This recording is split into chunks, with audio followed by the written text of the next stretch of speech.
Our first speaker today is Dr. Ying Zhang, who's a principal scientist from the Pfizer Analytical R&D organization. She's based in Andover, Massachusetts.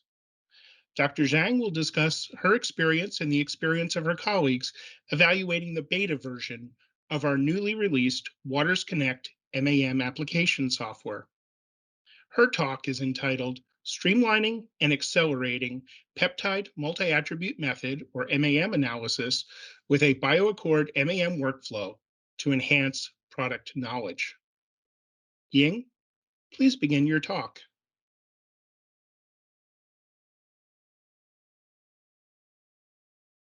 Thank you, Scott, for the really nice introduction. I'm happy to be here.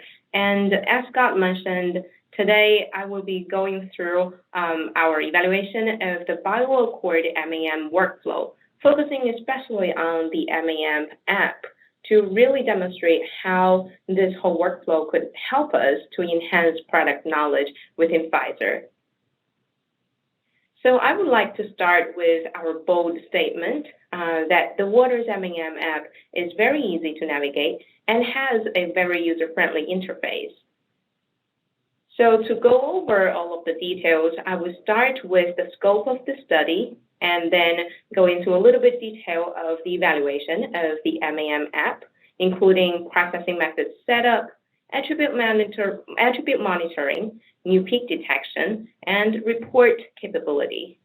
And then I will provide a summary at the end.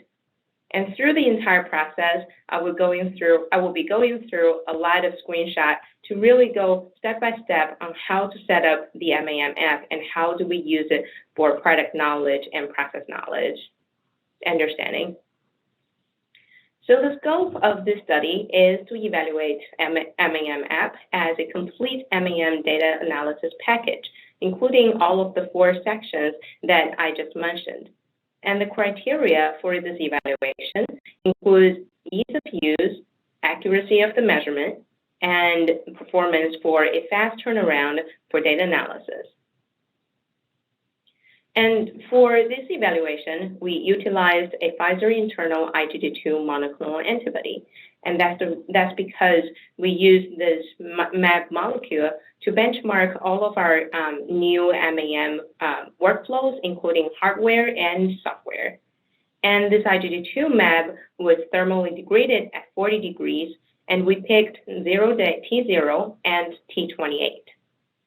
And we digest the T0 and T28 samples by 3 users and through trypsin digestion. And the tryptic peptides were then analyzed by the LC-MS system. Both the digestion condition and LC separation follow our Pfizer's internal MAM SOP, whereas the MS parameters on the BioAccord follow recommendations from Waters. And then the LC-MS data were analyzed by Unify and exported as a scientific library. The scientific library was consequently converted to a CSV file, which was imported and then analyzed by the MAM app. So for the next several slides of the talk, I will go through our evaluation of the MAM app with several screenshots really demonstrating the process. So we start with this Waters Connect Hub main interface, which includes administration link, Unify, LC-MS toolkit, and more importantly, the Peptide MAM link here on the right-hand side. And we found it very user-friendly. And to start with, we need to set up our user profile in the administration. Over here, you can see that Waters does offer capability to assign different roles, which enables possibility to allow users with different level of expertise to use the software and possibly implementation in QC environment in the future. I do want to mention that the GMP portion of the MAM app was not in the scope of this evaluation. After we have set up the profiles, we went back and click on the Peptide MAM app, and we will be brought to this interface. And you can see it has been divided into 3 columns. And on the very left side, we will see that it includes really general descriptions of the most important steps during your MAM interface, really serving as a general guidance. And in the middle and the right-hand side, you will see that you have links and options to create or browse all analyses or the processing methods. And Waters does offer audit trails for all of the analyses and methods available. And we are able to share these contents between users. And the first step of this MAM analysis is to start setting up a processing method that could be used for projects either within the same biomolecule or for different biomolecule from the same type. So once we hit the setup processing method, we can see that you need to start with defining the attributes. And we find it very easy to import all of these attributes either from a CSV file or the scientific library, including user-defined attributes. And once you have all of the information of sequence, modifications, and retention time, you will be able to group a couple of the peptides or select a couple of peptides and set up the attributes by defining the attribute name and also the acceptable limits. And we find it very intuitive to set up this acceptable limits per attribute. And we do have flexibility to monitor different attributes for the same peptides. Example, we can set up different criteria for different glycosylation forms in here. And we can create many attributes without issues. And within this evaluation, we have tested up to 14 attributes, and that includes all of the isotopes and all of the charge states that we have monitored. And in addition, Waters does allow us to define system suite and also set up global processing parameters. Unfortunately, the system suite definition was not included in this evaluation. And once we have finished setting up the processing method, we can save the method and go back to the main interface of the MAM app and then start the analyses.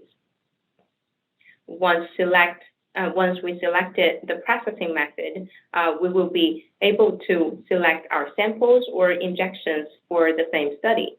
And you can see that Waters does allow us to have capability to assign different types of injections automatically in the same study, including blank, unknown samples, which in this case are our T0 and T28 samples, and system suite. And you also have the options to define the reference file for your retention time alignment and new peak detection. In this case, will be our first injection of the T0 sample. And after setting the processing method and injection up, you can start the analysis. We have tested, and it has been consistently 20 minutes for all of the 6 injections with 14 attributes that we have set up. And once we finish all of the analysis, we will be able to view or visually check all of these injections or selected injections by pinning them on the left in the same study, before or after retention time alignment. We do have flexibility to zoom in or zoom out or add percentage of B trace in the background. For example, if we are zooming in between 12 to 13.6 minutes on the retention time, we're able to observe already that there is this one peak that we are able to see significant differences between all of the 3 injections of T28 versus the T0 traces, giving us a lot of confidence that this is not an instrument noise or anything that introduced artificially. These are something that is real difference between T0 and T28 samples. And we also could choose different traces, for example, total ion count, base peaks, or the UV traces if you have already acquired them.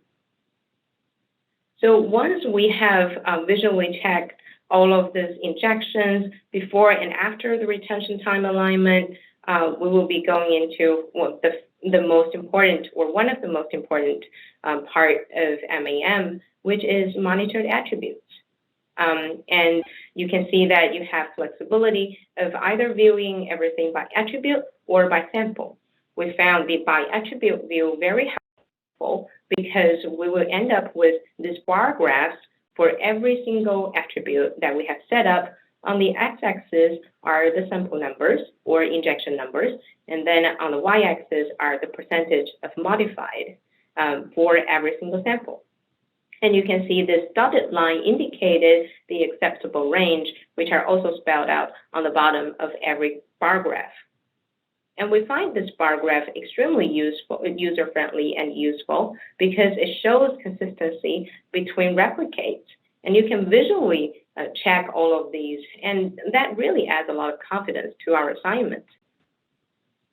And in this case, because we were doing force degradation at 40 degrees, we are aware that multiple attributes that will be very susceptible to this thermal degradation. And we intentionally stress test the MAM app by setting up the acceptable limit or acceptable range to lower, so that we quote unquote fail this attribute and see how MAM app really reacts to it. And we wanted to say that it's very easy to spot these attributes with either missing peptides or those that failed the predetermined acceptable range. And so we wanted to start with, for example, the glycosylation attributes. So once you have hit the bar graph, the MAM app will automatically goes to that injection for that attribute, and you are able to go to view injections, click on view injections, and then take a look at all of the details on this view. For example, asparagine 294 is the consensus glycosylation site for this monoclonal antibody, and you are able to see all of the results on different injections by toggling between these two buttons here, and then you'll be able to see the expected value and the actual value for this attribute. And what we really like about this view is that it offers a lot of details. For example, the intensities, percentage, and observed mass, mass Azure, retention time, and also the charge states that were detected, and if or not this peptide is monitored for this single attribute on the very right-hand side. And it's very clear message on which peptide that fails. So I wanted to take a little bit of time to explain why in this case this peptide failed and showed as a missing peptide. So in this case, we can see this attribute or this peptide is G0F minus Glicnac. And on the XIC view, we will be able to see there are two peaks eluting for representing the species. The earlier eluting species is indeed a in-source fragmentation from the main G0F species, whereas the later eluting species is the real G0F minus Glicnac. Unfortunately, these two peaks are not resolved fully on the chromatography scale. Therefore, the MAM app would not be able to differentiate these two peaks, and as a matter of fact, consider these two peaks as one peak, one single peak for the G0F minus Glicnac, and actually assign to the wrong species. However, in this case, we were very unfortunate because the G0F species for the monoclonal antibody is extremely high and dominant. Therefore, we would be able to see a higher level of in-source fragmentation, even use an optimized source condition for BioAccord. And unfortunately, at this point, we were not able to tell the MAM app how to differentiate these two peaks or reintegrate them. However, Waters will incorporate this flexibility to edit the integration of the peak areas per attributes, and possibly link these changes through all charge states and all injections in the future version of the MAM app.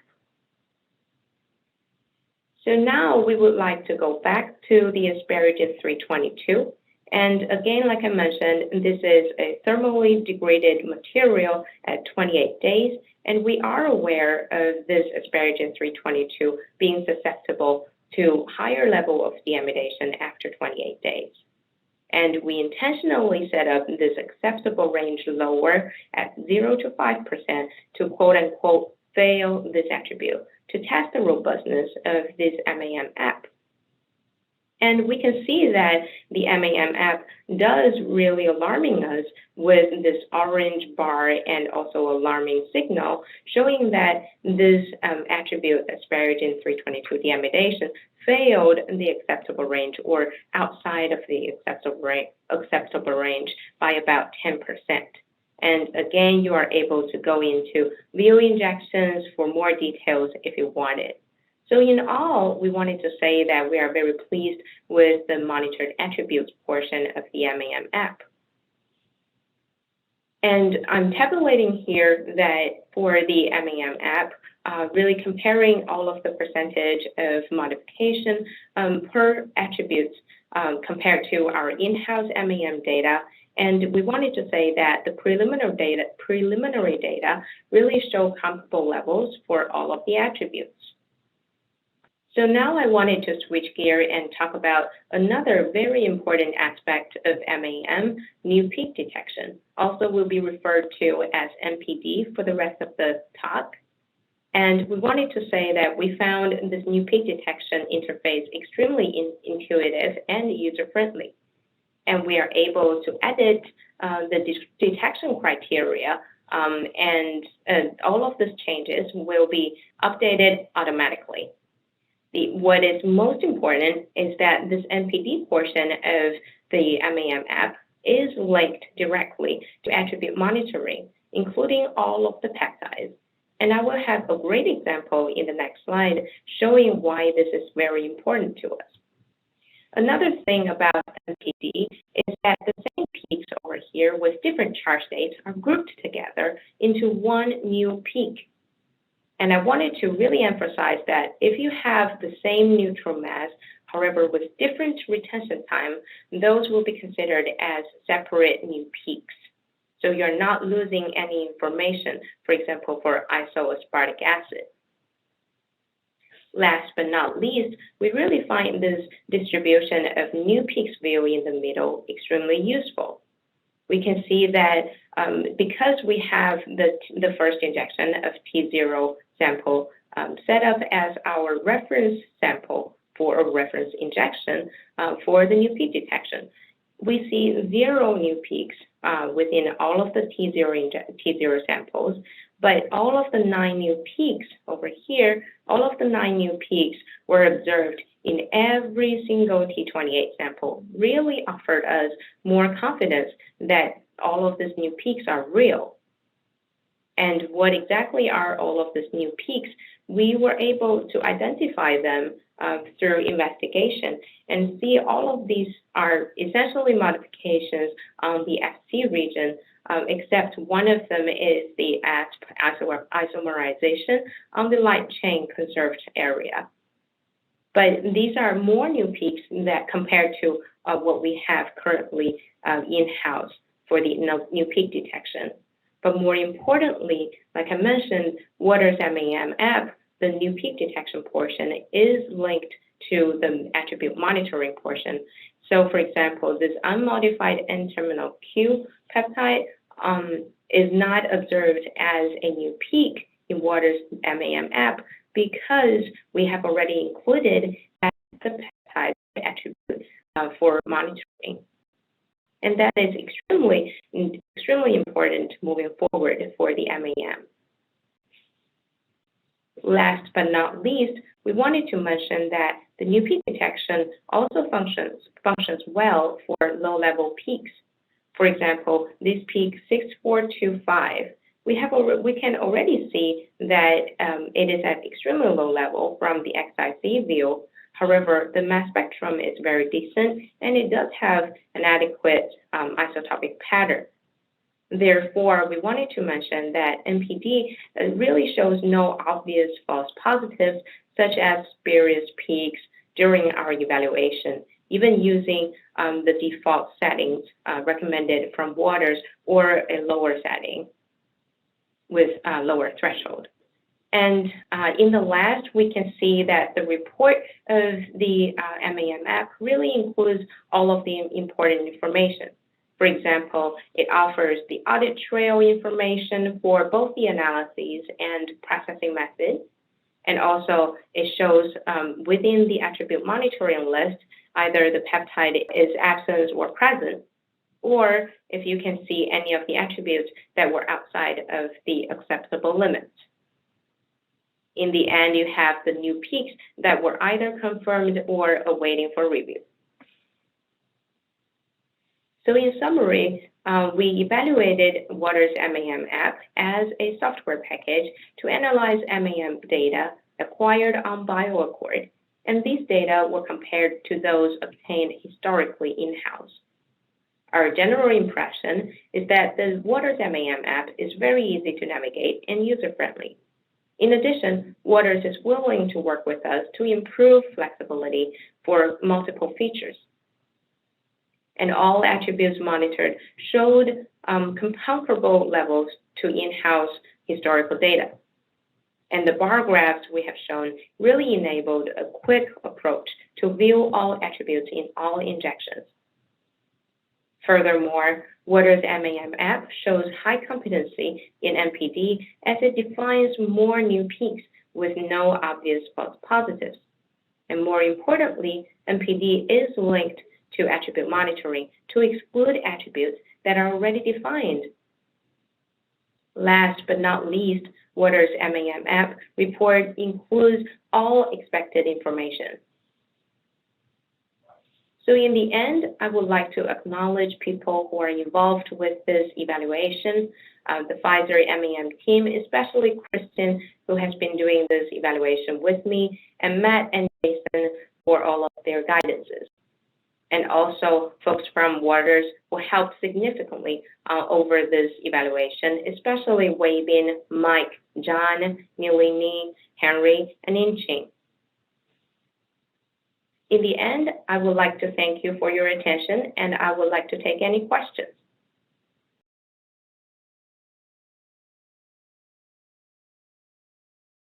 Thank you, Dr. Zhang, for that exciting talk. The Waters Connect MAM application that Ying described was commercialized at the end of 2020. And for more information, you can look in the resources room for this meeting or on waters.com. Again, please use the box marked questions to communicate your questions to both of our speakers. We'll be addressing them in the Q&A section immediately following the second talk of this session.